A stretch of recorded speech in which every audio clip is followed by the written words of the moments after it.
Assalamualaikum warahmatullahi wabarakatuh. Salam literasi.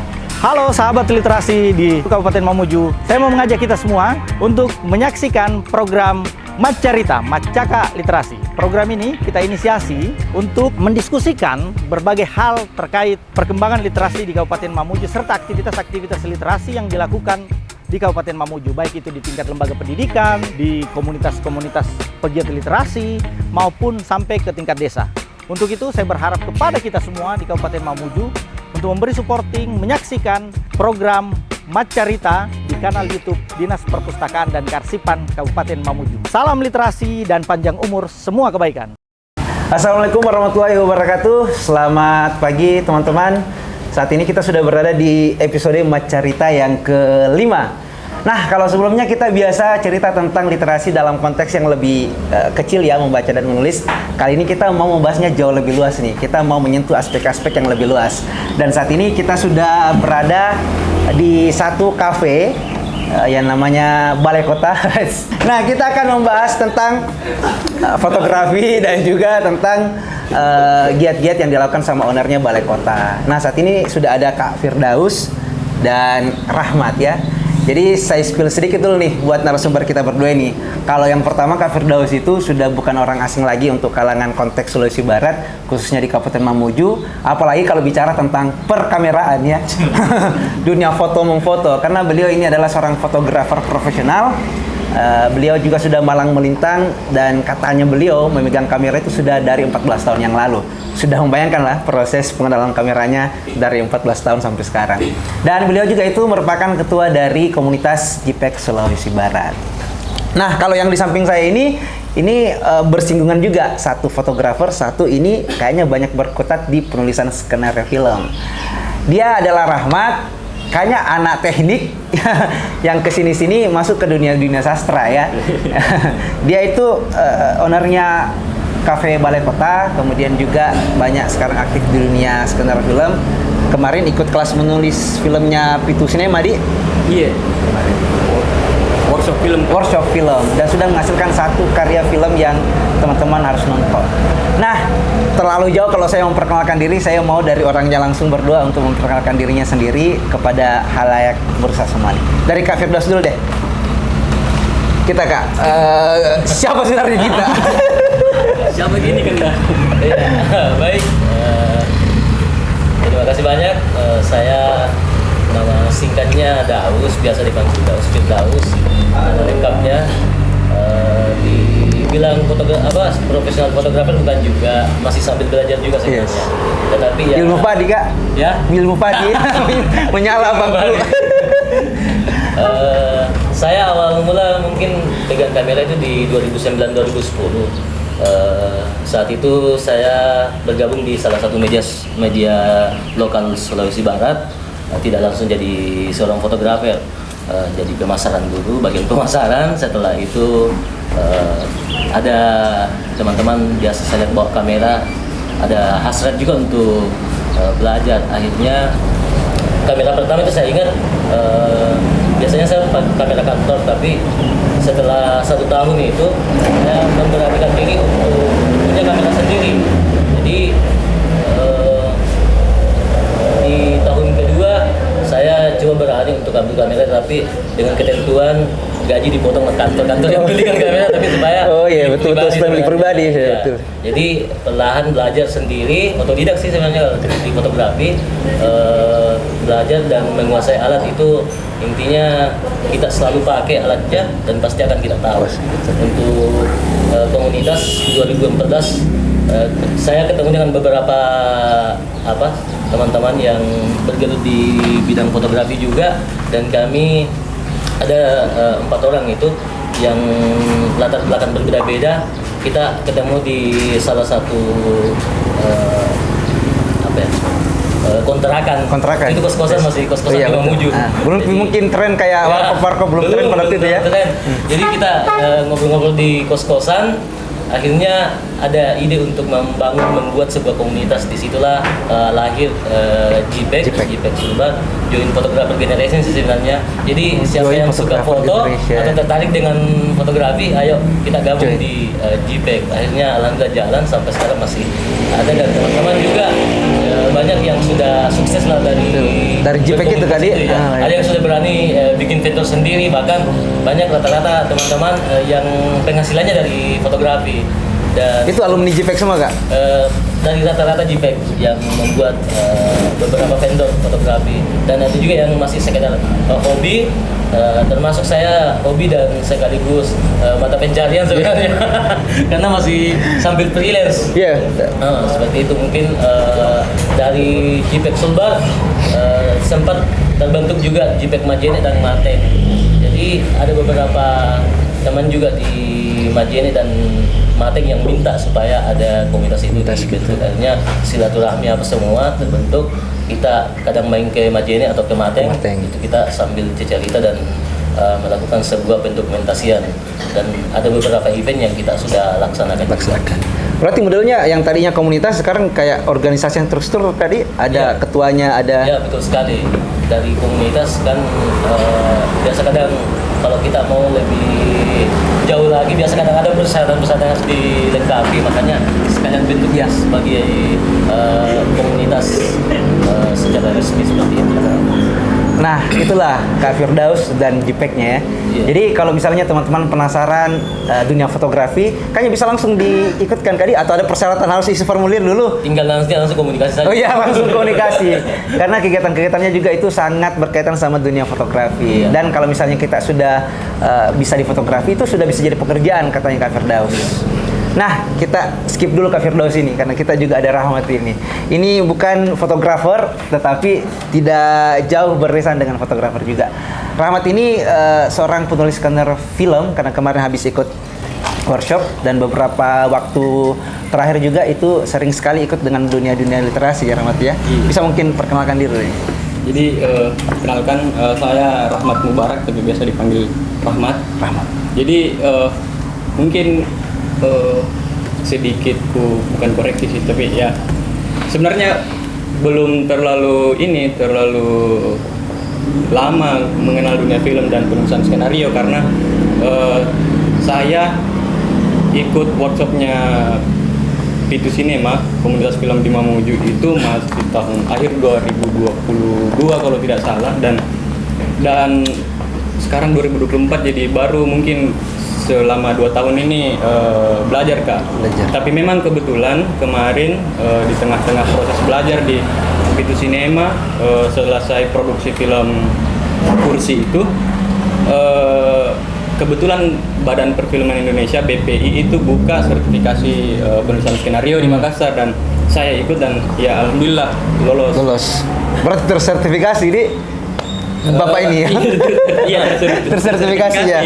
Tapi iya, kalau dibilang profesional atau apa namanya ya, tetap berusaha profesional, tapi belum banyak jam terbangnya Kak. Jadi baru memang belajar, terus belajar dari YouTube, dari buku-buku penulisan skenario yang direkomendasikan sama filmmaker besar kayak Riri Risa sama Garin Nugroho misalnya. Joko Anwar, iya. Sama yang baru-baru. Kayak soalnya Budi Pekerti, Urega, apa segala macam. Oh iya. Iya. Jadi kayaknya tapi butuh 14 tahun juga ini supaya jadi profesional kayak Kak Firdaus. Daus. Tahun kayak 15 tahun baru bisa profesional. Iya, karena memang kalau yang namanya hobi yang jadi profesi itu tidak singkat ya. Kita butuh proses yang panjang. Kak Daus itu butuh 14 tahun supaya bisa kayak seperti sekarang, dan apapun profesi kita itu tentu tidak lepas dari yang namanya proses. Daripada mementingkan hasil, itu prosesnya tidak kalah jauh lebih penting gitu. Nah, saya dengar-dengar juga ini Rahmat ada komunitas ya, apa? Rakmu Maja dan Bunyi Cicak itu seperti apa? Bisa diceritakan? Jadi kalau tentang Rakmu Maja sama Bunyi Cicak, kayaknya Rakmu Maja dulu. Jadi Rakmu Maja ini awalnya ku tinggalkan Makassar dengan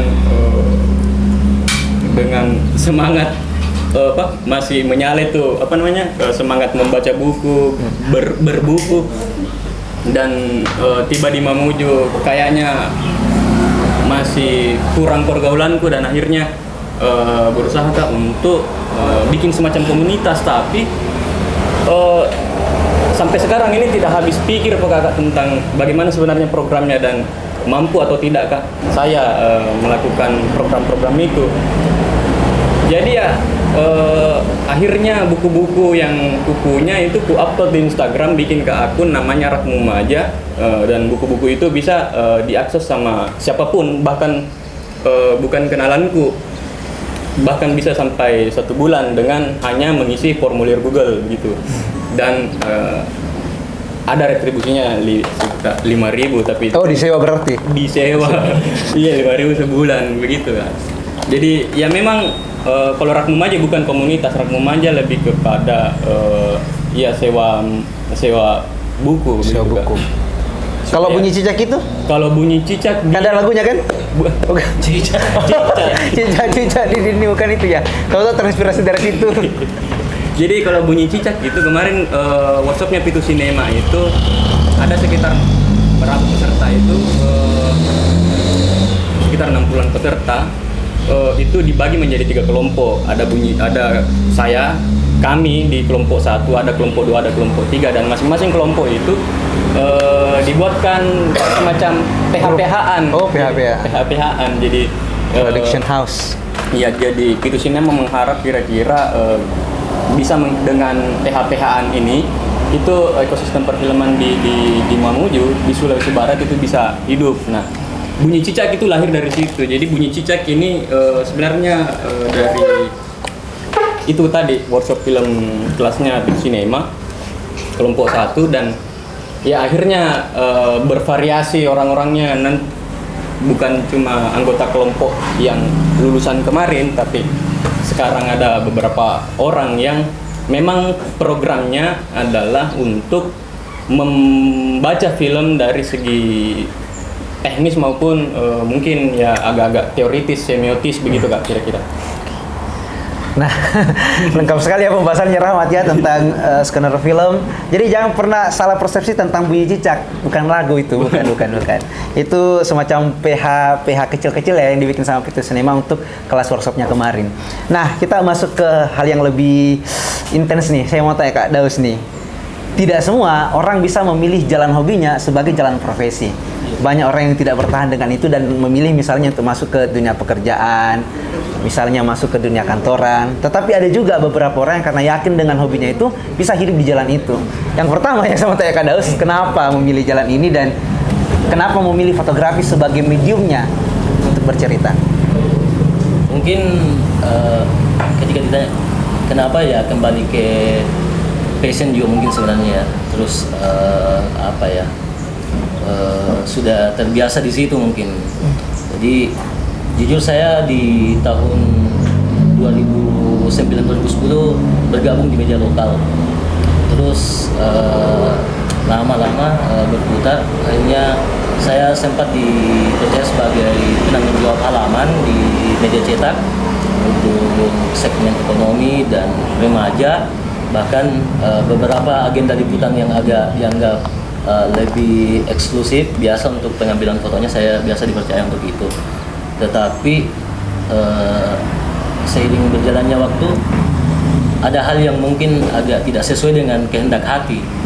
Biasa kadang saya harus tinggal di kantor berjam-jam dan dibatasi waktu untuk keluar lagi. Biasa kadang kalau keluar kota ya tetap harus melaksanakan tugas kantor. Nah, dengan konsekuensi uang makan dipotong padahal kita tetap Kerja di kantor ya, kerja untuk kantor sebenarnya. Meskipun di luar kantor. Dan ketika izin ya ada batas izinnya juga. Ya, itu mungkin yang ikatan yang itu yang membatasi sebenarnya. Sementara kita jiwanya masih pengen di jalan. Akhirnya saya putuskan di 2018 akhir itu untuk banting setir, keluar dari zona nyaman itu sebenarnya. Mencari zona yang belum tentu nyaman. Iya, zona yang belum tentu nyaman. Apakah mampu atau tidak untuk bertahan di situ. Dunia freelancer kan beratnya di situ Kak. Karena kalau pegawai kantoran setiap bulan dapat gaji, tapi freelancer itu kadang 1 bulan tidak, tapi kadang dalam 2 hari bisa lebih banyak daripada yang 1 bulan. Sebenarnya bahasa istilah freelancer ini apa ya? Bahasa halus dari pengangguran justru.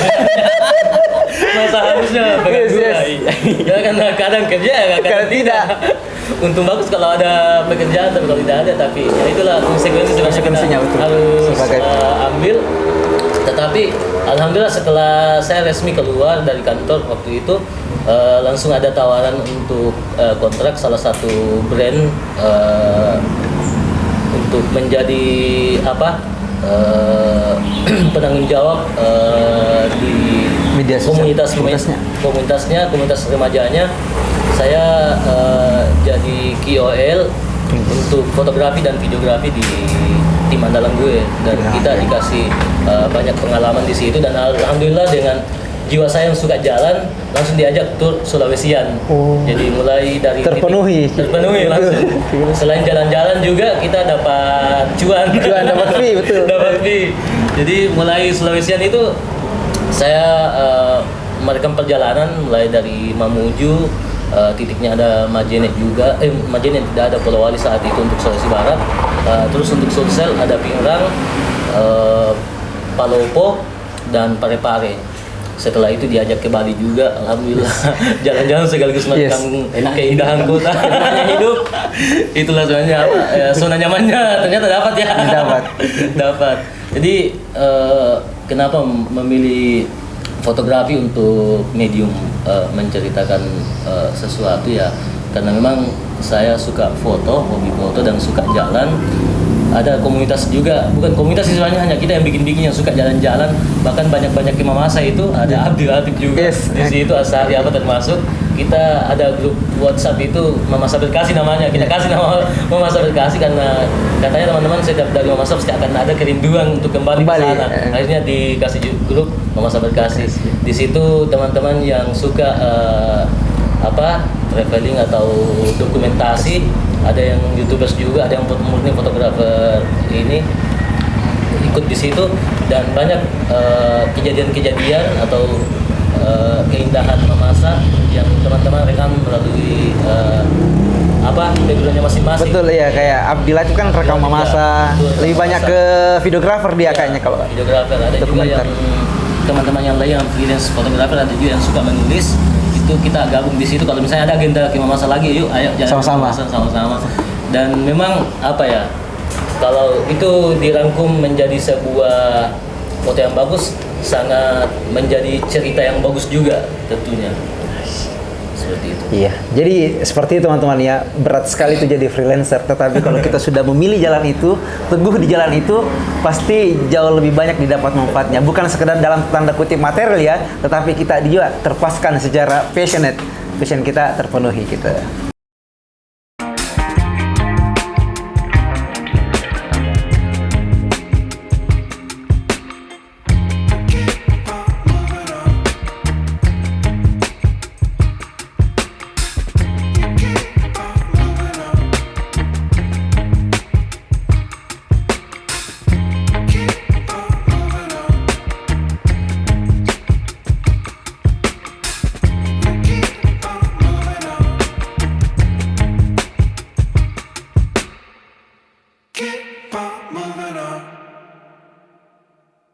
Kayaknya yang ajarkan menulis Muhyiddin M. Dahlan yang menulis Tuhan izinkan aku menjadi pelacur dan Adam Hawa ya, berani itu orang. Berani. Tidak semua wanita Mokjo itu terlihat jelek, tidak semua wanita yang tersenyum itu terlihat cantik ketika di foto.